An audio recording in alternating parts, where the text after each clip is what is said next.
Welcome to our Maha Periyava களஞ்சியம் channel.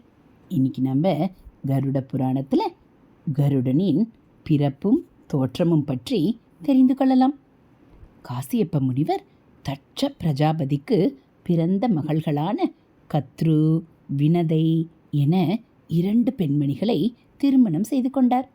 அவ்விருவரும் தனது கணவரின் மனம் நோகாத வண்ணம் அவருக்கு தேவையான சேவைகள் மற்றும் பணிவிடைகளை செய்து கொண்டு வந்தனர். அவர்களுடைய சேவை மற்றும் பணி ஆகியவற்றால் மனம் மகிழ்ந்த காசியப்ப முனிவர், உங்களுக்கு வேண்டிய வரத்தினை கேட்பீர்களாக என்று கூறினார். காசியப்ப முனிவர் இவ்வாறு கூறியதும் கத்ரு ஆற்றலும் வேகமும் நிறைந்த 1000 பிள்ளைகளை எனக்கு அருள வேண்டும் என்று வேண்டினாள். வினதை எனக்கு 1000 பிள்ளைகளை காட்டிலும் அதிக பலம் கொண்ட 2 பிள்ளைகள் மட்டுமே வேண்டும் என்று வேண்டினாள். காசியப்ப முனிவரும் அவர்கள் வேண்டுதலை நிறைவேற்றும் பொருட்டு ஆசியும் வரங்களையும் அளித்தார். அவர் அளித்த வரத்தினால் அவர்களின் எண்ணமும் நிறைவேறத் தொடங்கியது. அதாவது கத்ரு உரிய காலத்தில் கருவுற்று 1000 முட்டைகளை இட்டாள். வினதை 2 முட்டைகளை இட்டாள். அதாவது 500 ஆண்டுகளுக்கு பிறகே அவற்றில் அவர்கள் கேட்ட குழந்தைகள் பிறக்கும் என்பது வரமாக இருந்தது.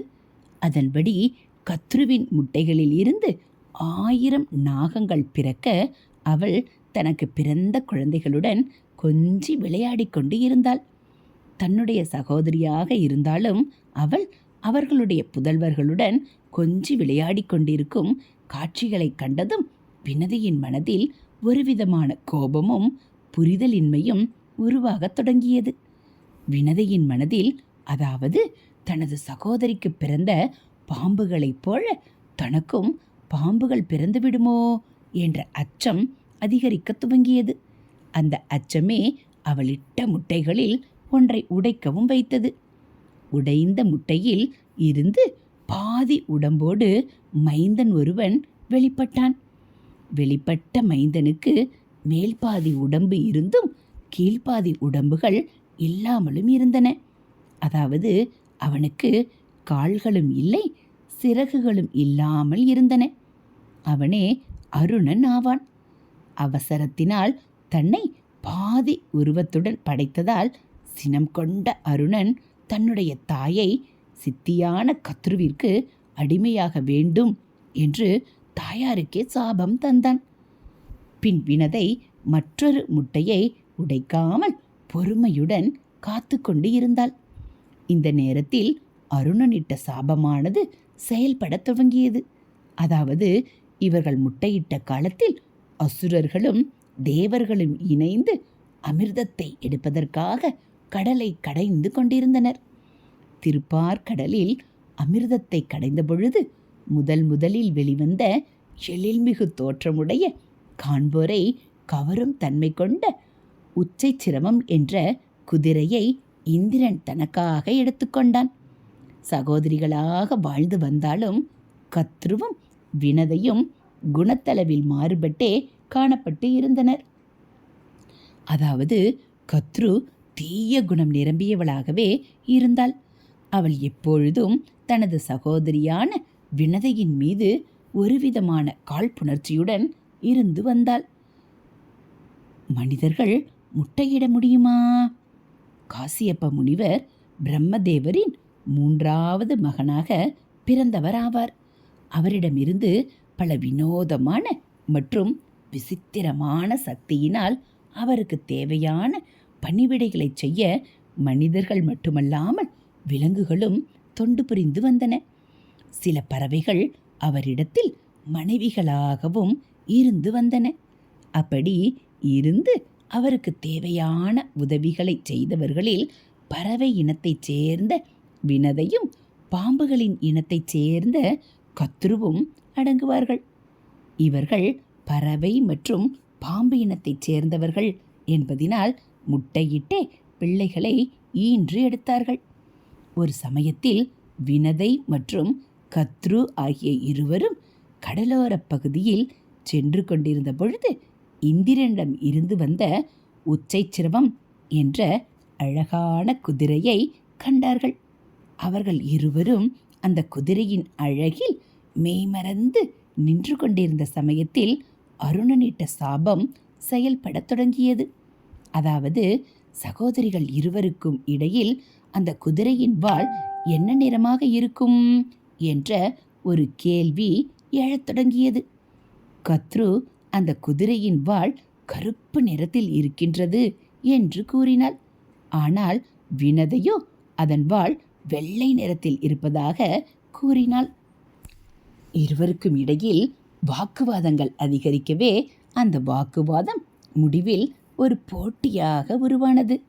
கத்ரு வினதையை நோக்கி, நான் கூறுவது போல வால் கருப்பாக இல்லை என்றால் நீ அளிக்கும் தண்டனையை நான் ஏற்றுக்கொள்கிறேன்.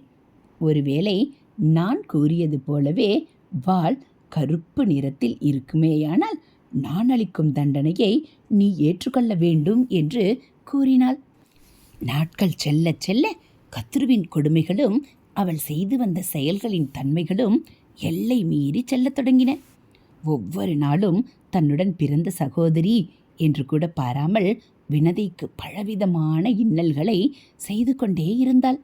இவ்விதமாக சென்று கொண்டிருந்த நாட்களில் ஒரு நாள் தன்னையும் தன்னுடைய 1000 குழந்தைகளையும் சுமந்து கொண்டு கடலுக்குள் சென்று அங்கு விட வேண்டும் என்று ஆணையிட்டாள். கத்ருவுடைய ஆணையை மீற முடியாமல் அவளையும் அவளுடைய 1000 புத்திரர்களையும் சுமக்க முடியாமல் சுமந்து கடலுக்குள் சென்று அவள் சொன்ன இடத்தில் விட்டாள் வினதை. தன்னுடைய தாயார் அனுபவித்து வரும் இந்த கொடுமைகளில் இருந்தும் அடிமைத்தனத்தில் இருந்தும் விடுவிக்க வேண்டும் என்று வாலிபனாக வளர்ந்திருந்த கருடன் எண்ணினான். பின்பு தன்னுடைய சித்தியான கத்ருவிடம் சென்று தன்னுடைய தாயை விடுவிக்க நான் உங்களுக்கு என்ன செய்து தர வேண்டும் என்று வினவினான்.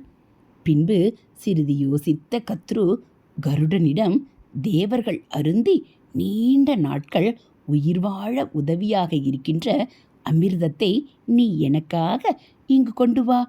நான் உனது தாயை விடுதலை செய்கின்றேன். இனிமேல் உனது தாய் எனக்கு அடிமையாக இருக்க வேண்டியதில்லை என்று கூறினாள் கத்ரு.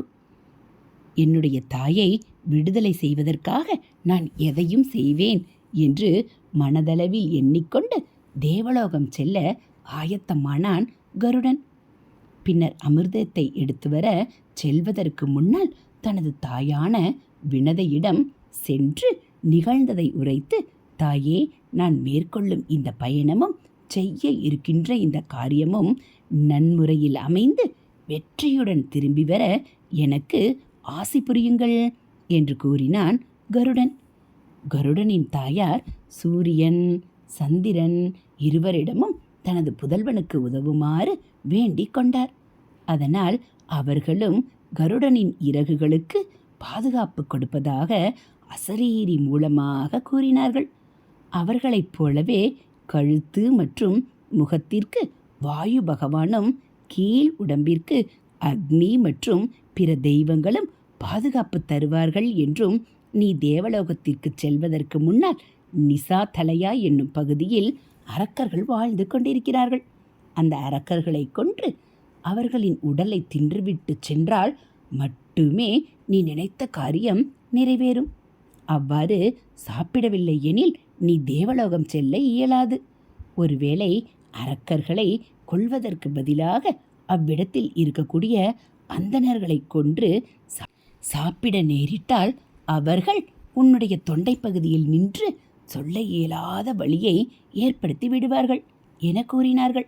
மகனே, நீ தேவலோகம் செல்வதற்கு முன்னால் உமது தந்தையான காசியப்ப முனிவரை வணங்கி அவரிடம் ஆசி பெற்று ஆலோசனை கேட்டு அதன் பின்பு தேவலோகம் செல்வாயாக என்று கூறினாள். தாயிடமிருந்து ஆசியும் ஆலோசனையும் பெற்ற பின்பு அவர்களிடமிருந்து விடை பெற்ற கருடன் தனது சிறகுகளை விரித்து ஆகாயத்தை நோக்கி பறக்கத் தொடங்கினார். 2 சிறகுகளையும் சூரியன் ஒருவர், சந்திரன் ஒருவர் என பலம் கொடுக்க சிறகுகள் அசைக்க அசைக்க எழும்பிய சத்தம் மண்ணுலகம் மட்டுமல்லாது விண்ணுலகத்தில் உள்ளோருக்கும் கேட்கும் வண்ணமாக இருந்தது. தாயார் கூறிய ஆலோசனைப்படியே தனது தந்தையான காசியப்ப முனிவரை சந்தித்து அவரிடம் ஆலோசனை பெறுவதற்காக அவர் இருக்கும் இடத்தை நோக்கி சென்றார்.